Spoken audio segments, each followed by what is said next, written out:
Hi, welcome back. Here we are at Module 4, Statistical Data Analysis. We'll get some basic concepts and then we'll move to be a little more in depth on how we will statistically analyze our data and why it's important in our methods and ultimately our results section. Under statistical data analysis, we cannot begin if we don't talk about the key considerations in the structure of our instrument. We have to discuss those concepts of reliability and validity, and then ultimately we'll statistically, be able to show ways that we can make sure our instrument is reliable and ultimately that it is valid. All right, let's first start with some basic concepts of reliability. So what is reliability? It's consistency of our results or repeatability. And in the terms of our research component, we want to know, was the instrument and research able to yield the same results in repeated trials? I kind of like this example. At the end of a basketball game, and you're potentially down 1 point, who do you want to go to the free throw line? You want the individual with the most consistent, repeatable results. You want the most reliable free throw shooter to go to the free throw line. It helps me in some ways recall or think about reliability. 3 types of reliability we'll briefly discuss: inter-observer, test-retest, and internal consistency reliability. These are 3 ways that we could potentially show our instrument is reliable. Next component, validity.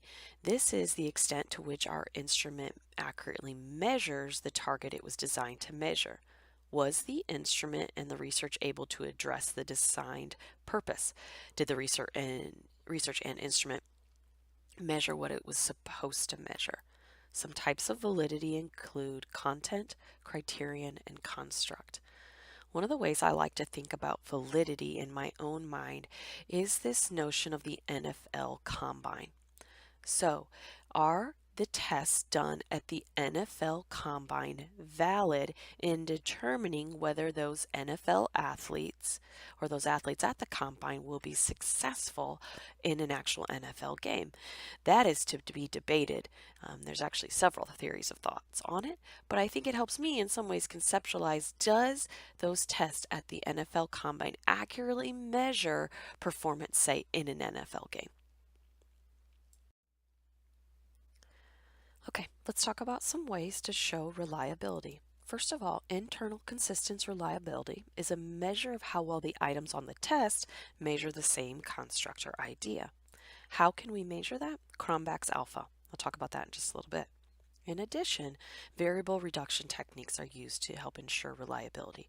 By reducing variable techniques, it helps reduce our error. Reduction in error results in greater reliability. 3 ways to do this: exploratory factor analysis, principal component analysis, and confirmatory factor analysis. All the things I just talked about in the previous slide on ways to show reliability sound a little scary, but I want to remind you, SPSS to the rescue. As you will see in your text in this chapter, chapter 13, it offers several reminders throughout the process on conducting Cronbach's alpha procedure as well as factor analysis procedure. Utilize SPSS and these basic tools to help you get at and analyze this portion of your data. All of this talk about statistical data analysis can be a little mind-numbing, I think, at times. So what's the point of this? I want to recall the purpose of doing this is that, and it lends towards the purpose of doing research in and of itself. We want to show relationships among our variables. We want to show how one spins the other, or the other spins one. Remember that and keep that in mind as we're doing this statistical data analysis.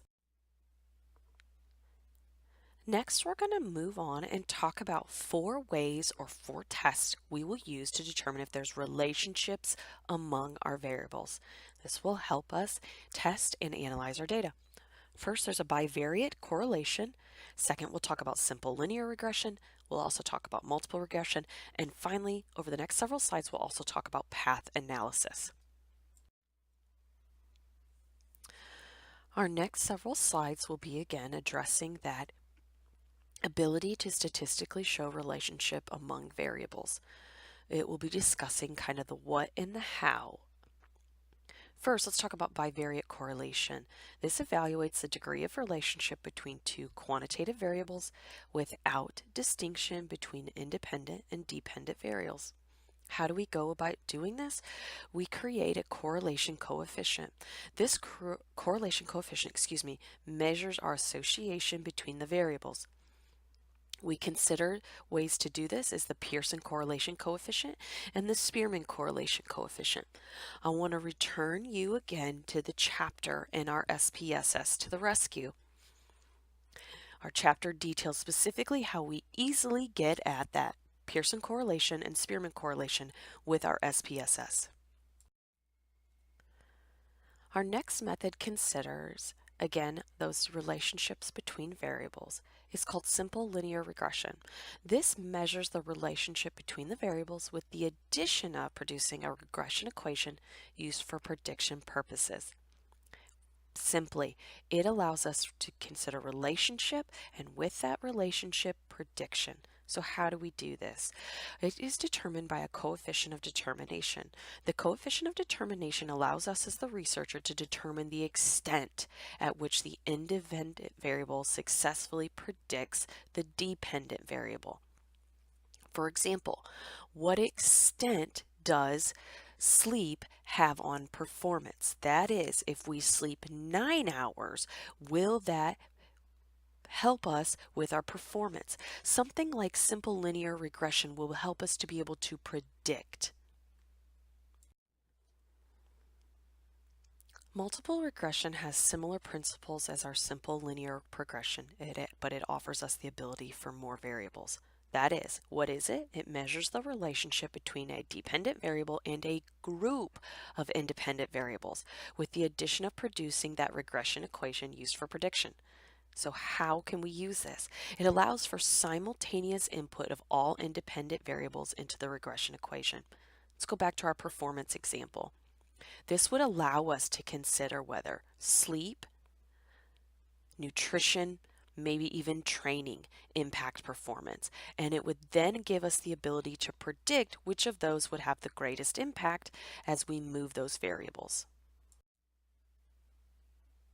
Path analysis is our last method of consideration. What is it? It takes regression even further, and it helps us examine those patterns of causal relationships. So how do we do this? It incorporates multiple regression to estimate both direct and indirect causal relationships between several variables, and it tests the acceptability of the path diagram proposed by the researchers.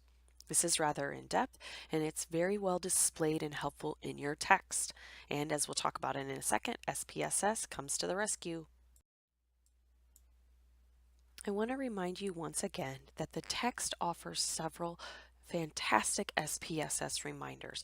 They give you quick ways to think about how to conduct that bivariate correlation, our linear regression, our multiple regression, and ultimately our path analysis.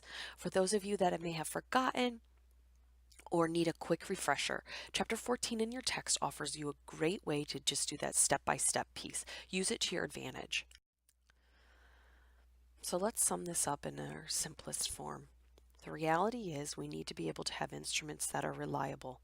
And not only are they reliable, repeatable, but we also need to have instruments that measure what we want it to measure.